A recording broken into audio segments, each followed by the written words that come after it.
Yesu. Yesu.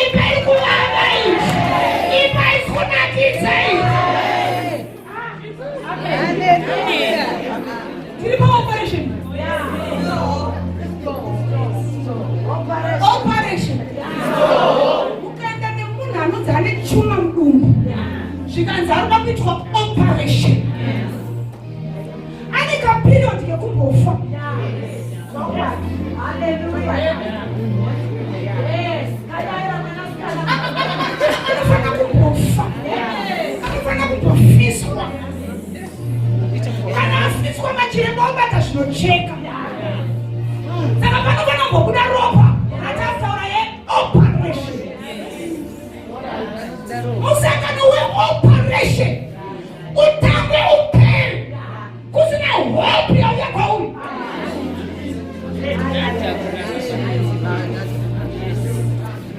Musangano wekudzorerwa tariro utambe upele. Tinotenda pano pakauya vakapfava. Right, there's power in the name of Jesus. Kukauya vamwe vakazvakanira vaiti kudenga kuna Mwari. Kukauya vamwe vaite sevanotova-tova. Izvo zvoMwari achiziva kuti tuzvipanera utu twese tune patinoshanda. Predominator avanyatotaura zvinonyatsoti chiko ndauya kuzoti chiko.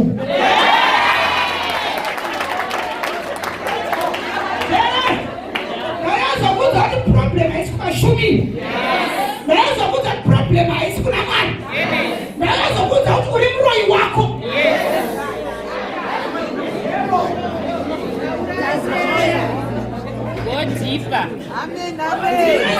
Operation. Ukaiudzwa ukasimba somuramba kuti ndichivhirweko kuti hazvikona kungobera majekiseni kana mapiritsi kwandipore. But kana iri mimba wapinda muleba 4 days audzwe pekusaina unogona kusaina pamusoro pacho pakanongonza admission pa anomochidzori chiremba manonoka chekai kana chinokada kucheka ndakasvinura inini. Saka wakagara nayo mimba yake yapapte mapfavira aka ivo anopenya kuti anoziva kuti language inokudza zvaibva kana kuti hazvino. Ukanzwa chiri kuti next bring me some water. Manzwa kuyatisa kusiya chiro chero wiri graduate but unochinja language nelepe. Unonzwa graduate rakwinya chibhezi chiya chekulepe roti mbuya. Manzwa kuti woti zvaibva hanje tinobatsira. Language yako inondiradza kuti usati wapinda paoperation.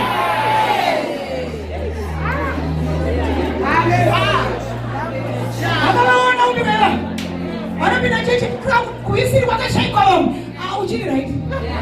Ndako ichiri kuma7 mani ane yakusazikanwa kuti yapfurikidza inenge yakutendi manzi ari kuti ngavakurumbidze ngavasviko pambedha pamuka because hazvichaita vanhu hazvike aunanamusevizine vakusimudza hasha mauzwa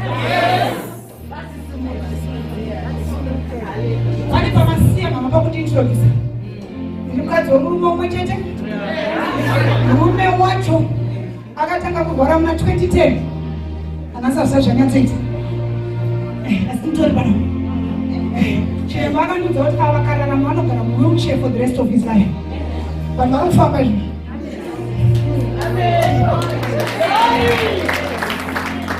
Ndingefungaite pikicha yekuti havanoparidza kavafundisira zvakavanakira ndati kumba kuna baba vanorwara ndati ndichine vana vanoenda kuchikoro vanoda school fees vanoda kupfeka vanoda kudya.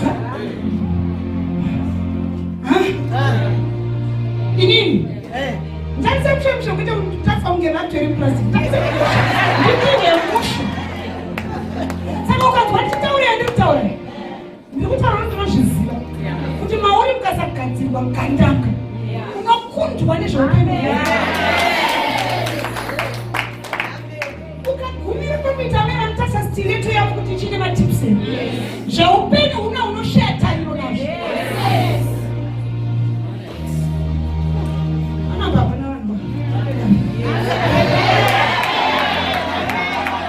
Ukagumira pakuti ina problem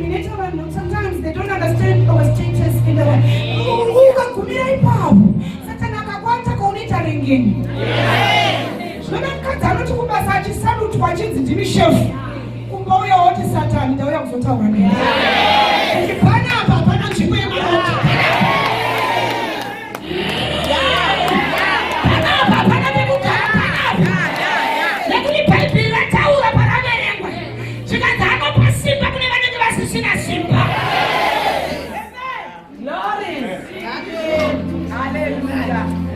Pari panapa ndirwadza nebhaibheri rinoti zvaunoda ndinozviziva asi zvitaure. Saka isinyaya kuti nai Jehovha muona here vanoona asi taura. Paunga uchiimba panapa tichiitwa prayer ndaona vamwe vakatogara pasi vachishama Mwari ndikati mweya mutsvene ndibatsireni tarise kuseri kwavo ndikaona maissues ekudai vanga vari vamwe vanavata ipapo vaona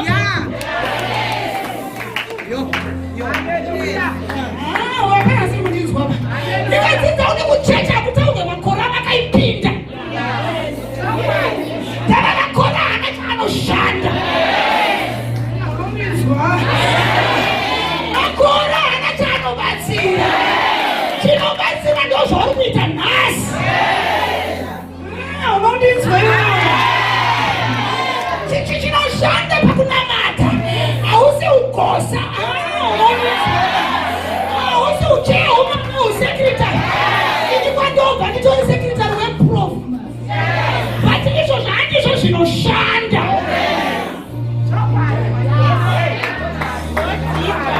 Ndakaunedza gosa ari kupukutirwa vana naSatan day and night pakuita asingatozivikanwa zita rake mubhuku rasekretary anonzi chikwapuro chirinda matura dasti kuna Satani.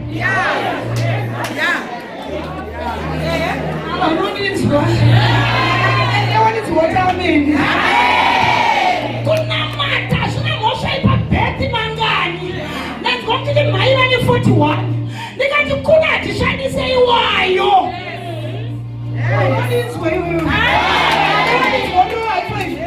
tava chinoshanda hatishandise birth certificate chinoshandisa maspirit certificate.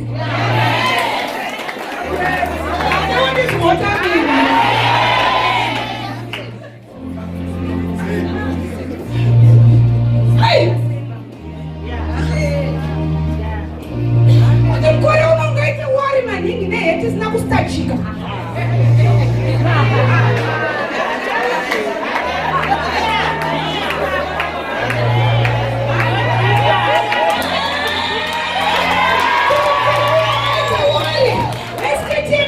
black yatsvukuruka raizwa mukore uno here chinengaita brown Satani ngazviziva kuti ari patight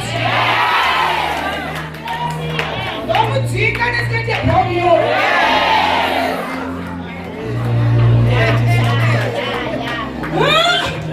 kuti mukore uno ngaregedza kupinda chechi ndava mwana anitiswa kuti wanitiswa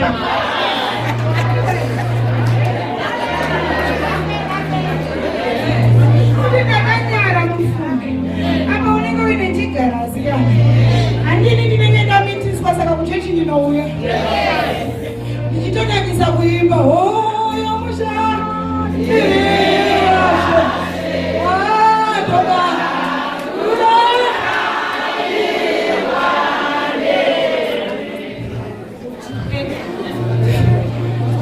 kuchechi kwaridzi wafani wanzoguma kugarisa vanhu pasi avanzoti vaitsvagawo pakuona zvoitwa sei kana nepere chechirwadza naimi ukana pachiyapo chopasakari tondoita sei naimi kuona zvisakari sike pasi ndodini konaimi ai asiri kuona kainde napawinda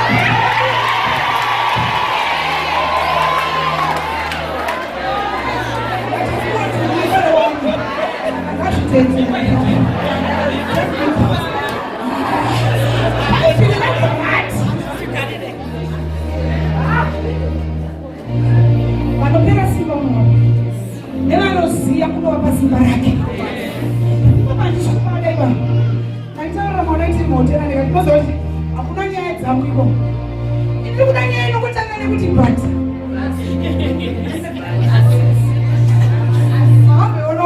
nyaya inokutanga nekuti asi miranzi bhuku raIsaya rataverenga pachirungu ibhuku rinonzi miniature Bible kana kuti kabhaibheri nevana. Ndaparidzaifundisa Bible kuOld Testament kune mabhuku 39 books which talks about judgment. Mubhuku raIsaya mune machapter 39 that talks about judgment. Bible rine 66 books. Isaiah rine 66 chapters. 27 books are about grace and restoration. And 27 chapters in the book of Isaiah are also about grace and restoration. Now,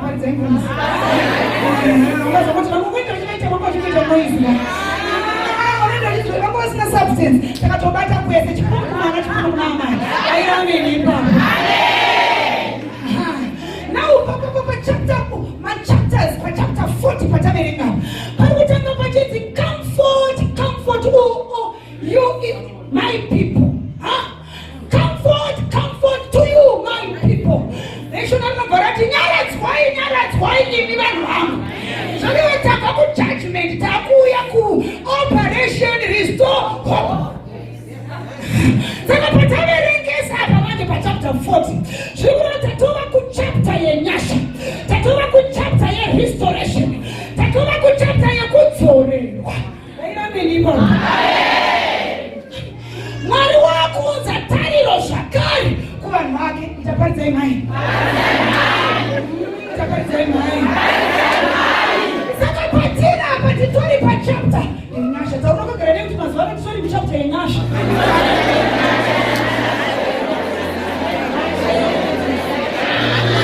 Ichababakire vakadzokaga tiri muchapter yenyasha. Itimana akapasa olevo tiri muchapter yenyasha. Zvisati zvaonekwa asi tiri muchapter yenyasha. Tiri venyasha. Kadyiro kedu ndekenyasha. Kasariro kedu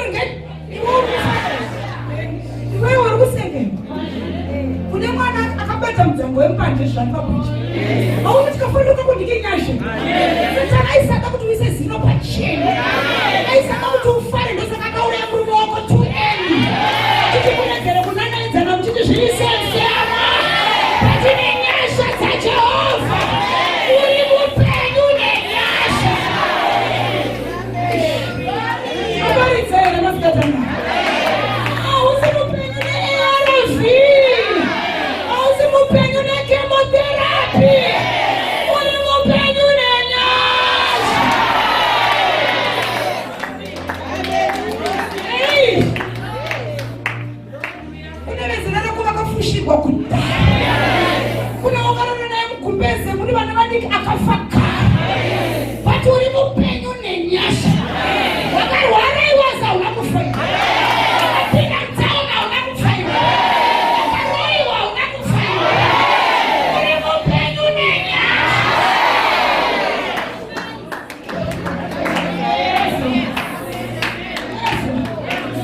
Rome yako nomwana pana verse 31. Ikati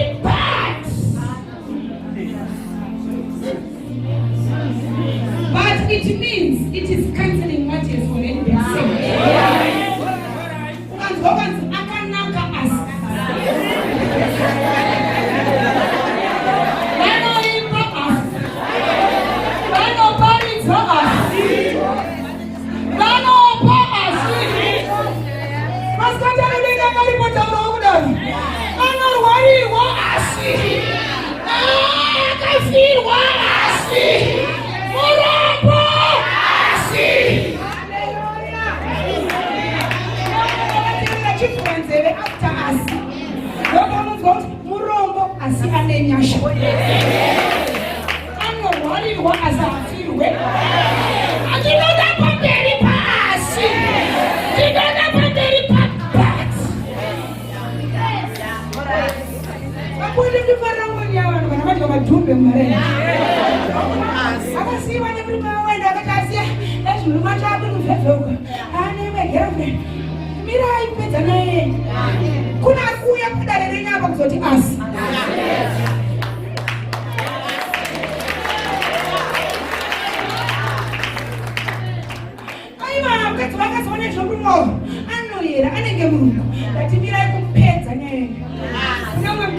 kundara goda uya zongoti asi murume wacho achemberere ikoko.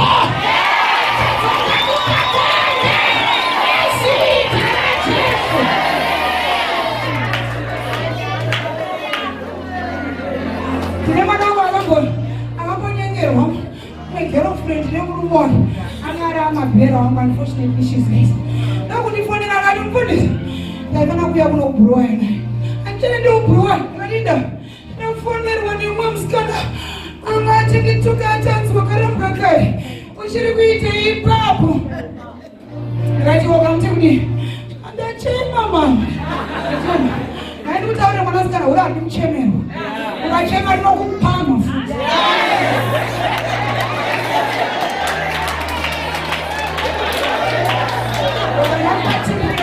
Wachema achafona futi anenge ada kudzokora second round vanamuza zvekupindura shuwa pasina 30 minutes afona zvanzi wazvinzwa here pei ndakatiwaka baba ati iwewe ndiwani zvanzi hazvina basa kuti ndinani zvanzi aiwa zvine basa nekuti kufakosa kuna Janet ane mwana wakuenda kuchikoro kumabhuku kuna maide ane mwana atatu zvine basa nekuti kukambuzumu kuna matanatitari ane mwana akuenda crash kuna Venus kuna mwana nebasa akabara matwins ndatiwa uri upi pakati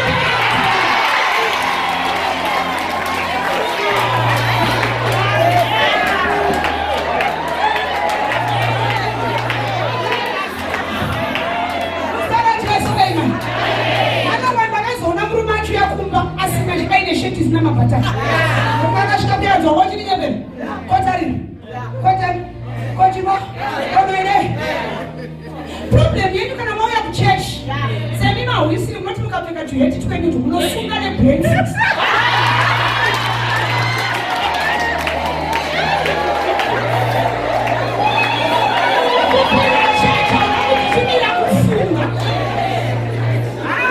Bible not resist the devil and he shall flee.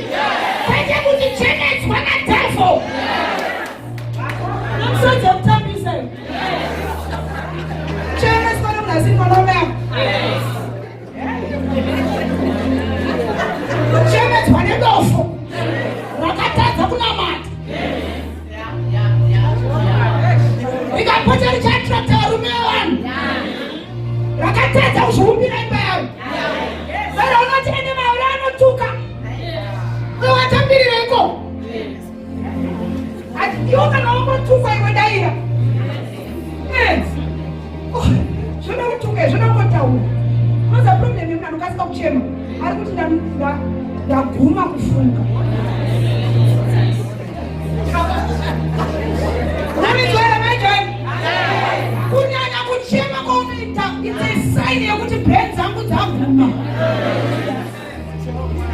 Ndaperiwa kufunge. Atari wakadza uchetwe ndikati hakuna chanzikira mwe musisi mukorono. Jaya nifundiswa kochaiwo kuti wautichema uchodi. Wadokutariswa wautichema wakana wapedza nokoti. Mwari unokukomborera. Kuti ngadi madera nhaimi nekanetserana. Akunana bizwe nekuchema. Chema mwana uchachara zvoko. Zvikandarisa uchareka. Aibochemao. Aibochema. Tichiri kumombe. Ndakakudza mombe nani 19 years. Wazekutanga tichirwisaniswa nevarume vakomana tichema. Zvikamusisi kurongwa vanidza kuti mukaita gemu yekugara uchichema. Uchachema kusvikira vanhu vakupita pasi. Vamusida kuumbirwa masamusoro vanaudzwa nasekuru vangu kuti the best way to fight is to attack. Mazamu zvaugavo ndakangotanga nekuchigubvu zvekuti mukomana netrauzi zvekuti akazoti haive mwenyaya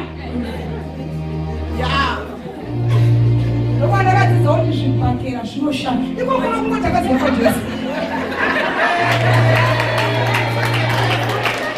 ikokuno varume vashoma yakonomusana neni munotema asi jesu akazotovesa akazopa vakukazvitenga zvodzoka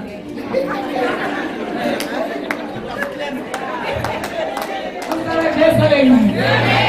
Sema Jesu amen. But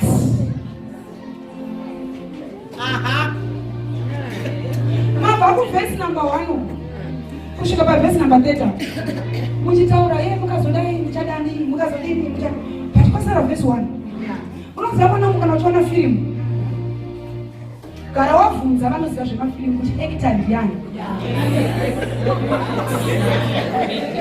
kamuratidzwa actor chero akanongedzwa pfuti mumusoro weimboziva kuti haafi akafera akangofa muvi yapera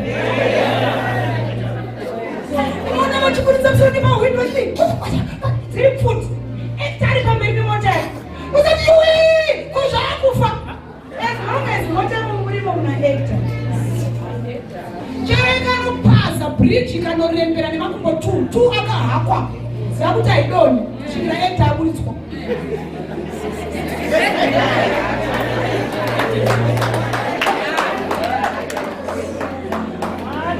actor hafe saka ugara waziva kuti munyaya yako ndiwe actor saka zvokuti kuti kwerino ndinobhajete mukani zvakazoya zvikwerino ndinobhajete ukangofa muvi yapera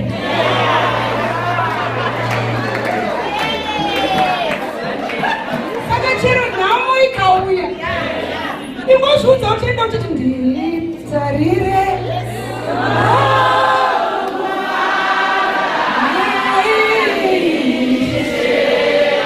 uchizviudza kuti I shall not die, I shall live and proclaim the goodness of God.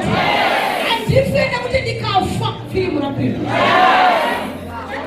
unoizwa zvako zvokuti wauya kuno kumusangano wasiya wakarongedza bhegi uchiti ndababani ndivatienda sarambwe zvedzungu mani unasvika kungaburitsa hembe ubvarure bhegi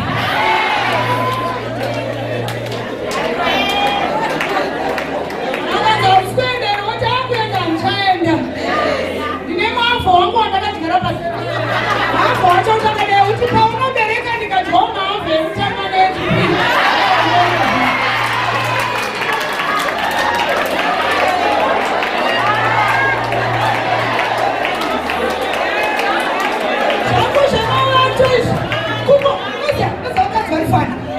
unoda kurongedzera bhegi kuti baba atima varamba kudaira pawatmanini unoziva zvavanyararira usatoinonyadzo usingazivi mumwe wacho atori patai kumba kwegirlfriend kune urwere kamwana kariko kari kurwara zvekufa anodaira sei ari stress neanohakira neno ndakamanda kutsaka unosengazemba mina baba wasenuseka usajoine timu yakaruza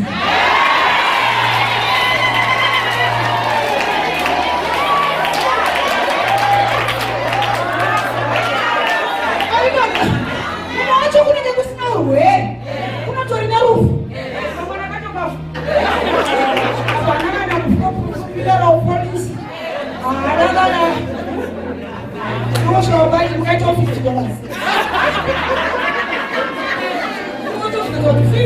usiku uno muri kuidi havani zvakuda munobatanisa madziri andida kuita dhiri rekutenga bhokisi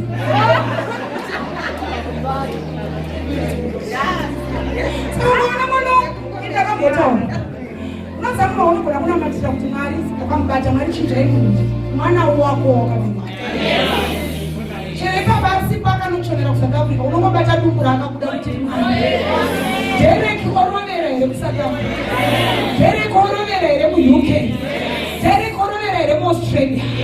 Ndiri kuuya masikati ano baba nedumbu raakabuda nezita rajesu. Connect him back to me nezita rajesu. Haikona mwana wamwene vako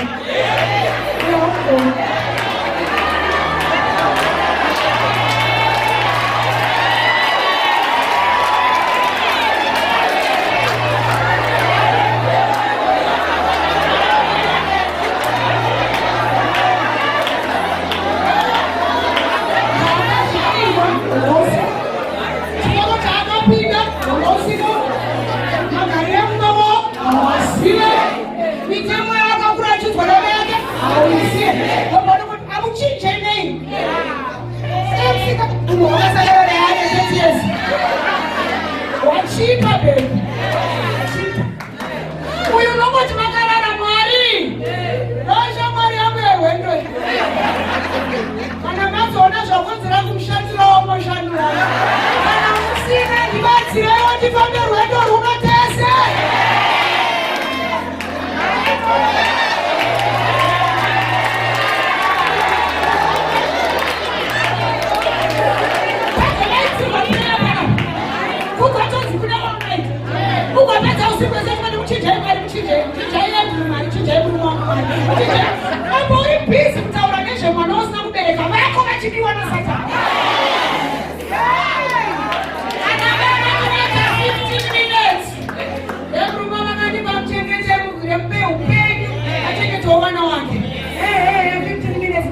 Mwari ndakuya natinotenda.